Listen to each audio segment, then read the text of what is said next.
Hello and welcome to Ryno's Orioles Report. Please like the video and subscribe to the channel. So, finally getting things going against the Yankees. Don't know why pitching and offense weren't in some of these games together in previous series, but all of a sudden the Yankees come to town and you start getting things to go right for you. Weird. Oh well. Now, yes, middle game they got they got rocked, or more. Kyle Gibson got rocked. Yes, welcome back, Kyle Gibson. But in the other two games, yeah, they were able to put things together. Did make it a little close in the end, but win's a win. As you can see, I'm on MASNsports.com. Let's get to game one. New York Yankees 3, Baltimore Orioles 4. Mullins leading off. It's good to see consistency there and that Mullins is coming through. 2 hits and a walk. Henderson a hit and a walk. Rutschman hit and a walk. O'Hearn hit and 3 RBIs. Yep. Mountcastle 0 for 3 strikeouts.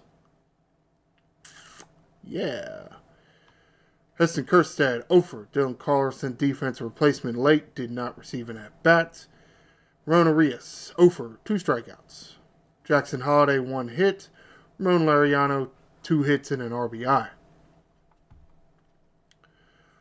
Laureano with 2, Henderson with 1 double. O'Hearn home run. Yeah, 3-run home run. Here in the 3rd inning. The Orioles did put together some, they should be able to string together hits and on bases, which is something that they just haven't been able to do. Hits have been there, walks have been there, it's just stringing them together, leading to runs, is what they haven't been able to do. You can see here, Laureano, yes, stolen base, good for him. Arias throwing error did end up costing Orioles. However, Tomoyuki Sagano started Monday's game, goes 5 full innings, gives up 5 hits, no runs, just a 1 walk, 8 strikeouts. Tomoyuki has not been a strikeout guy so far this year, but he had the pitches going Monday night. So, and sometimes you just got to get a little lucky.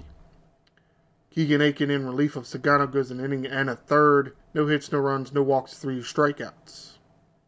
Well, there you go. Yeah. Stacking good performances. Back end of the bullpen starts to get a little shaky here. Sorry, it's 7-8 in, and Yankees trying to mount some kind of a comeback. Luckily, they end up falling short, but somewhat disappointing that some of your high leverage relievers are letting you down a little bit. Though to a certain extent, they haven't had too many opportunities this year. So is that something that is contributing here, that just not as sharp because they haven't been in enough of these situations? Possibly. And here, Cano only able to throw a third of an inning here, which is what, the 7th inning. So Aiken finishes the 6th inning, starts the 7th, and then Cano is called upon, and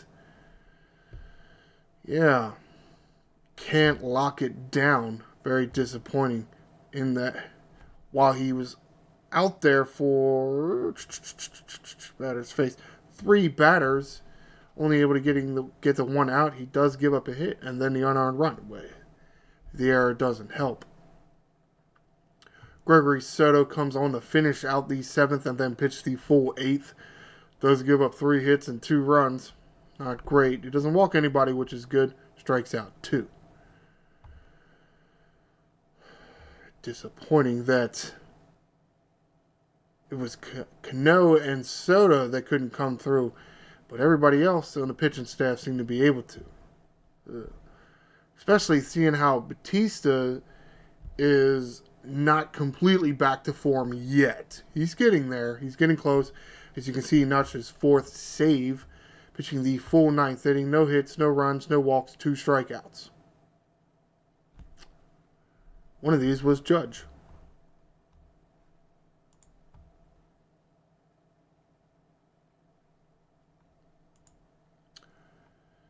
Oh no, yeah, it was. The second out. Strikeout swinging. Sinker. Batista definitely has a sinker going a little bit more than I think in previous year, I guess. He hasn't pitched in the major leagues that much. Definitely relying on the sinker a little bit more. Strike looking on the splitter, foul ball on the splitter, and then swinging on the splitter. So very good there because Judge has had at-bats against Batista before. Judge definitely won one, causing the blown save and an eventual loss, but got him this time. You would have liked Cano and Soto to come through a few more times in here, because then you wouldn't have had to face Judge. Like, why face Judge if you can just get some of the guys in the bottom of the lineup out? You know? That's okay. Don't get the guys at the bottom of the lineup out. Don't perform against the bad teams. It's like you're playing down to them, but then the good ones... What? Okay, however. Tuesday's game. Woo! New York Yankees 15, Baltimore Orioles 3. Yeah. 5 runs in the first. Mullins over. Kerstad ends up coming in late in the game. It was out of hand at that point, so who really cared? Technically did not get an official at-bat because he worked a walk. Rutschman here, 0 in 2 at-bats. Maverick Hanley got subbed in late. Again, the game was out of hand. Got an article later talking about why Gary Sanchez not around, or currently not available. Gunnar Henderson hitting an RBI. Holiday, 1 hit. Again, comes in late because game was out of hand. Mountcastle over, but he did get an RBI. Liriano over, worked the walk. Arias over. Emmanuel Rivera.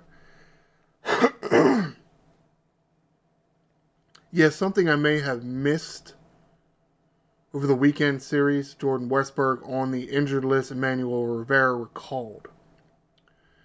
Did not get a hit here, but he did work a walk. Mateo with a hit. Carlson over, but does get an RBI. Mateo with a double. Henderson with a home run. Errors by Liriano, Henderson, and Holiday. Man, this was a rough game. Kyle Gibson making the start here. Yes, Kyle Gibson finally available, though to a certain extent everybody's like, well, once you get older, you kind of need 4 more like 5 starts in a spring training type environment to get ready to go. He only had 3, but Orioles just dropping like flies out there. Latest being Westberg and Sanchez. So Kyle Gibson only able to go 3 2/3 of an inning in his return to Camden Yards, giving up 11 hits, 9 runs, all earned, 2 walks with 2 strikeouts. Ew. Yeah. Matt Bowman in relief of Kyle Gibson gets 3 full outs spanning through the last out of the 4th and the first 2 outs of the 5th. Gives up 3 hits, 3 runs, 1 walk, 2 strikeouts. He can't stop giving up runs. Charlie Morton in relief. Yeah, Charlie Morton assigned to the bullpen for the time being. Is able to go 2 1/3 inning. So closing out the 5th and then pitching the 6th and the 7th. Gives up 3 hits, 1 run, not earned. Walks 1, strikes out 2. All right.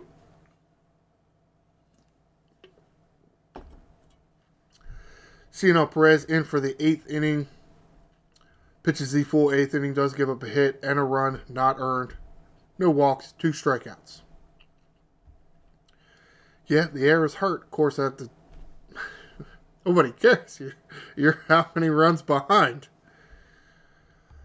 Brian Baker gets the 9th inning. Yeah, Brian Baker, not a position player. Did come into play a bit in the next game, but well, you had to get the game over with somehow. The last time they put position players in, they gave up a shit ton more runs against the Reds. That game, ooh. This one not as bad, but it wasn't. It was close.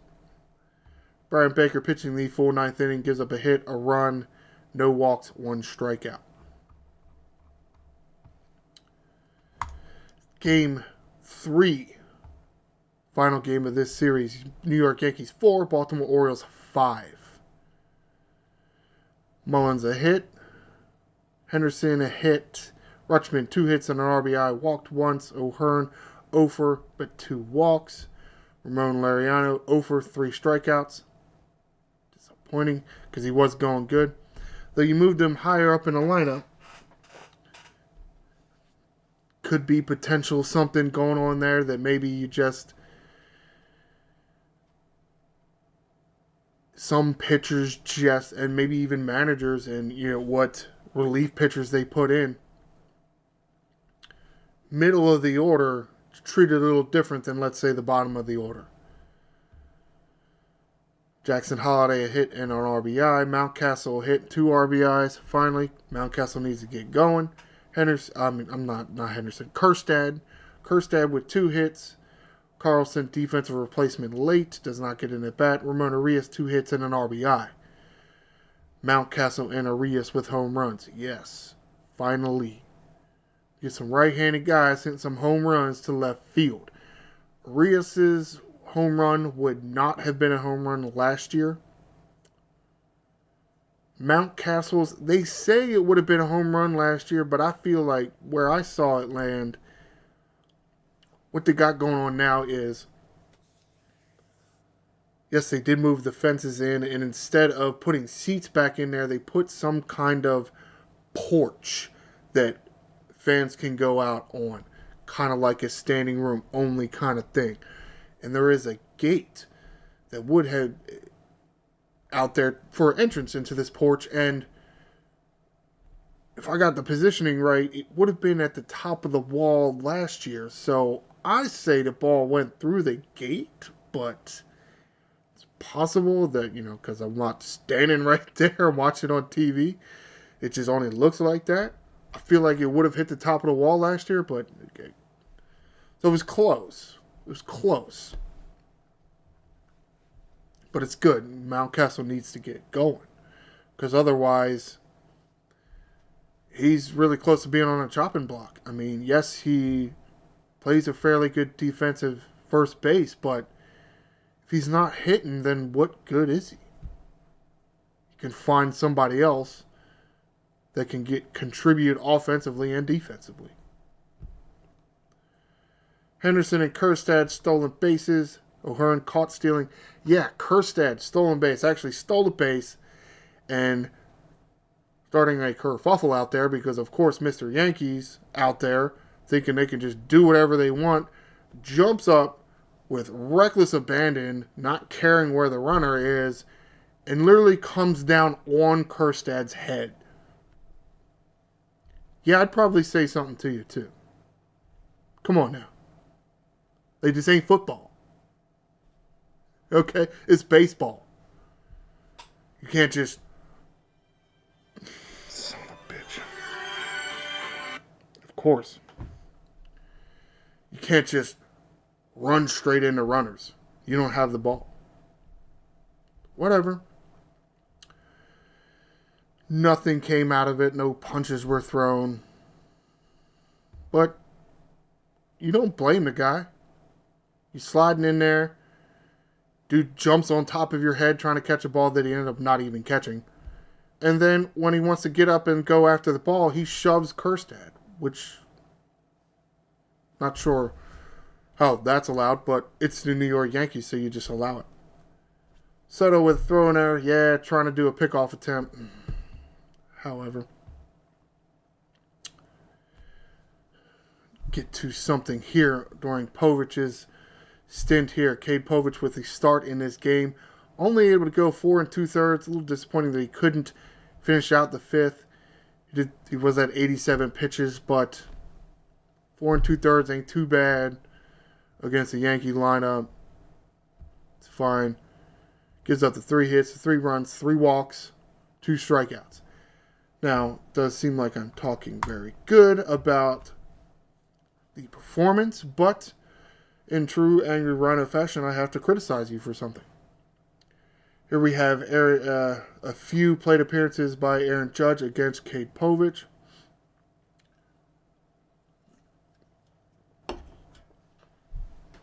This is something that I have criticized in the past, and it is how you approach Aaron Judge. Now, a lot of times what the Orioles were doing in this series and in past series is throwing balls off the plate, trying to get Aaron Judge to chase bad pitches. It's logical. I understand that. It makes sense. But to a certain extent, if he knows that's what you're doing, how many swings do you really expect to get? So you're throwing all these pitches outside instead of just sending them to first base. Why throw the pitches? Why throw them? Okay, you see here with the one first pitch, yes, on the outside. Oh, they got a strike. That's why they throw to him. Okay, but I'm going to tell you this. This 2 pitch, it wasn't supposed to be in the middle of the plate. Rutschman set up outside off the plate, and the pitch Povich missed. Ends up in the heart of the plate and ends up in the seats. That's why you don't pitch to Aaron Judge. Unless you have to. You didn't have to in this situation. There's only one runner on base. Who cares? Put another runner on base. Especially if you're going to try to throw a bunch of pitches outside. And he ended up getting the 2 guys after Judge out. So what? Don't throw the pitches because you might miss. In this case, you missed. Another reason why I say don't pitch to Judge, if you see this next at-bat, still against Cade Povich, you see all 4 pitches either on the edge of the plate or off the plate. Yes, they were able to steal a strike with the second pitch. First, third, and fourth pitch were outside. I don't remember which one it was, but it was either the third or the fourth pitch was way outside. And Rutschman couldn't handle it. Grisham walk, guess what? He's not on first anymore. He's on second. And you're lucky that's as far as he got. Just because you throw a wild pitch doesn't mean the runner's only going to take 1 base. So again, why throw the pitches? If you're aiming here with at least 4 of your pitches, why throw them? You're trying to steal a strike, but you know what? There's a risk there. 1, you miss, and you miss in the heart of plate, and he takes deep, and it's not 1 run, it's 2 runs. Or you're throwing so far outside, Rutschman can't catch the ball, because yes, there is a catcher's box. The catcher can't just set up behind the left-handed batter's box. He has to set up behind the plate. don't throw the pitches. Why there's only 4 pitches here? Yeah, because after the third ball, they're like, well, why? Well, now why pitch to him? Like, well, why didn't you just do that earlier? What's the point of that? You ended up intentionally walking him anyway. What was the point of throwing the pitches? Maybe Povich would have been able to get out of the 5th inning if he didn't have to throw so many pitches that, I mean, here's 4 pointless pitches. That's 4 more pitches he could have thrown in the 5th inning and maybe would have gotten that last out. He would have been at what? 83 pitches. But no, you want him to actually throw the pitches.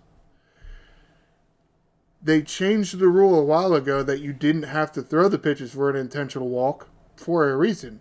Take advantage of it. So, however, let's get back to what happened here. Sir Anthony Dominguez comes in to close out the 5th inning. With the close game, your pitcher selection and how long you're letting them go is something you have to manage. Otherwise, you're going to run out of pitchers, especially because you replaced the dude in the 5th inning. 1, 2, 3, 4, 5, 6. And those are probably your 6 best relievers. Who else you got out there? Charlie Morton, Cionel Perez, and I don't even know anymore, Bowman.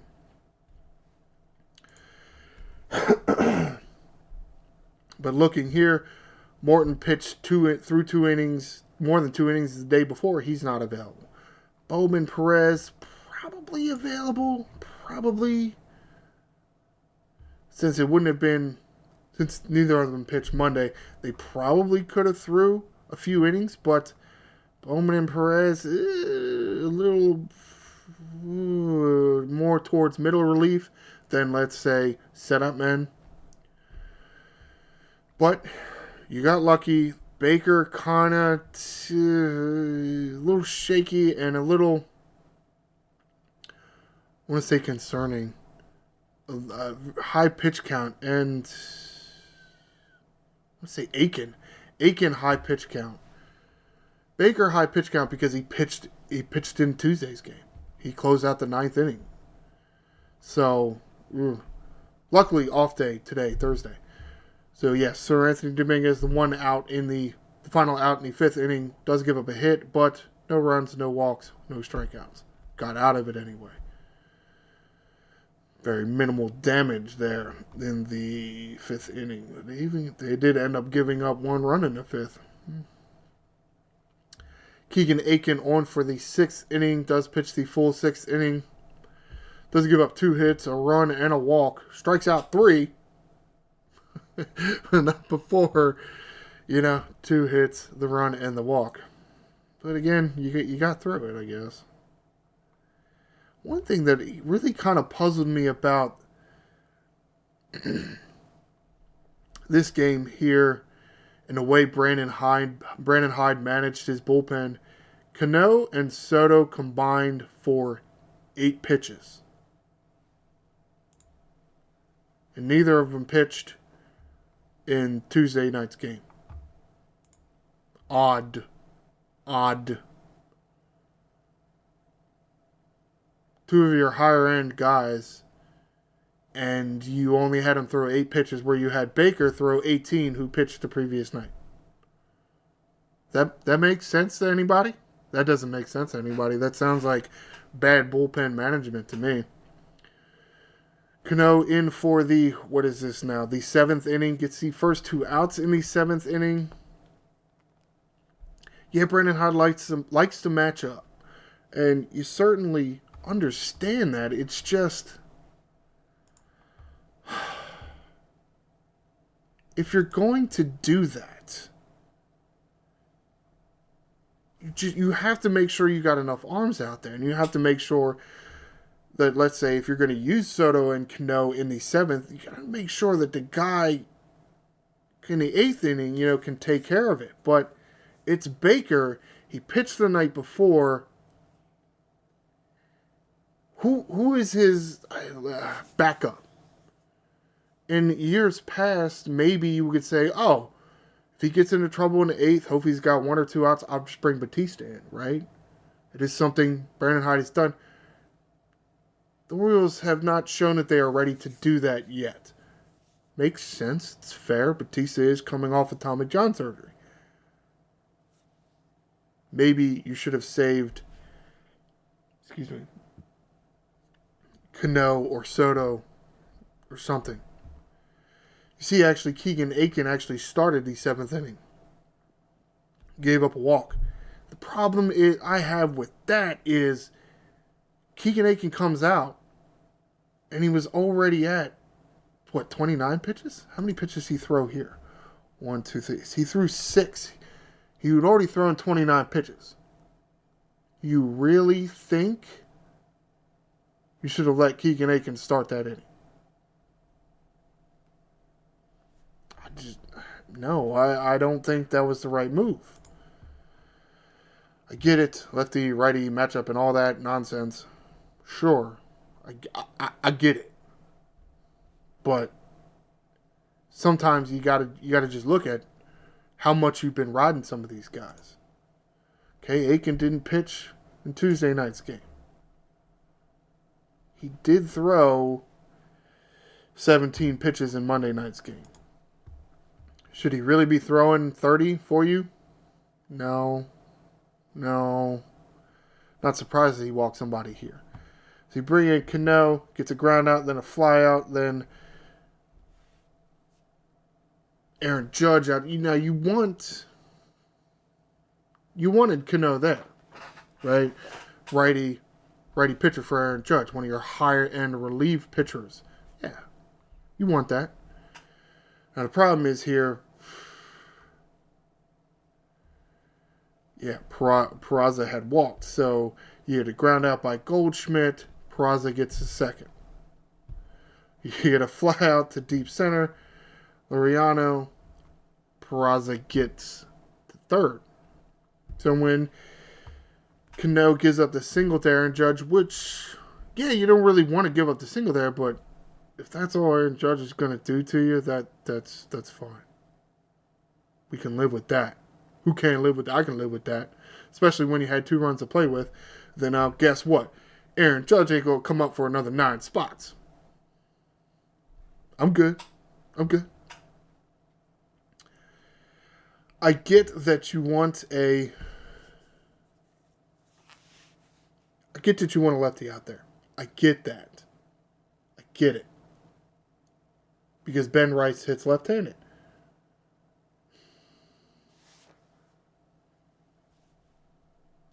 I just knew that they were running out of arms. Good arms to use in the late innings. So I feel like Yanier Cano could have gotten Ben Rice. Of course, at the same time, here's Gregory Soto trying to pick off Aaron Judge and, throws it to the top. Whatever. So Cano's done after how many? Like 8 pitches. Yeah, Rice ends up flying out, so Brandon Hyde looks like a genius. But then you replace in the 8th inning here with Brian Baker. Starts off with a walk, then a line out. Now Baker gets through it. He gets through it. It was just outings like this, high stress on the arm, especially second day in a row throwing. These are things that can lead to injury.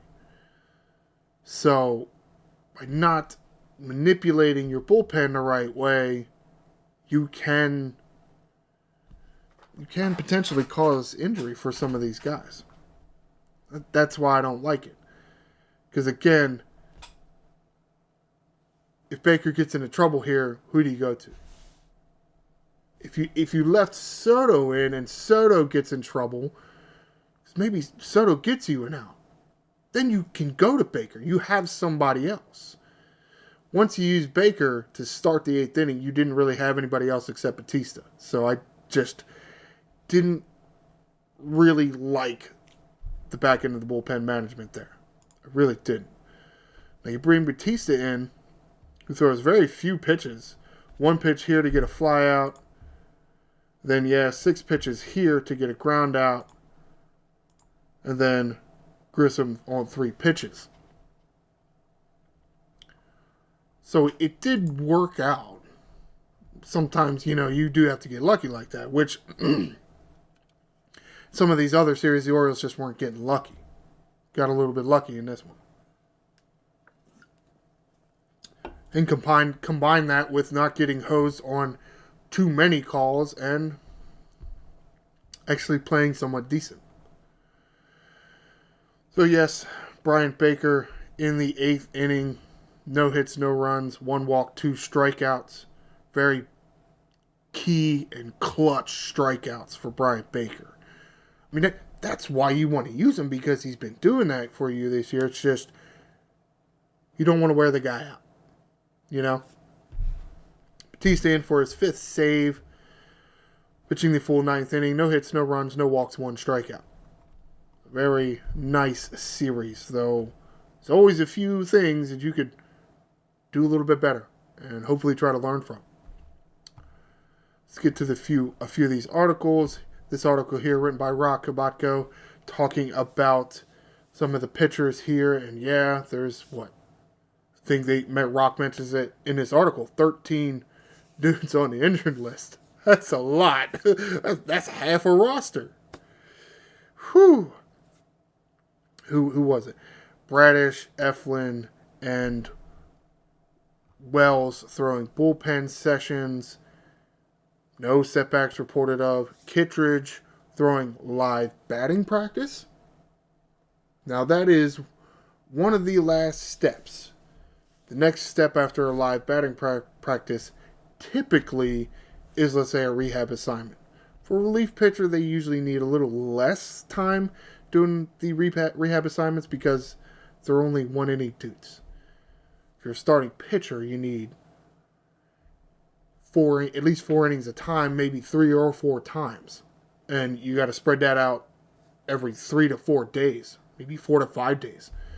Relief pitcher, maybe 1 inning every other day, 3 times. Hopefully, fingers crossed, less than a week. No real timetable given here. Of course, at the same time, who do you send away? Batista's got options. Cano's got options. Aiken actually has 1 option. Are those guys you really want to send away? No, not really. So what do you do?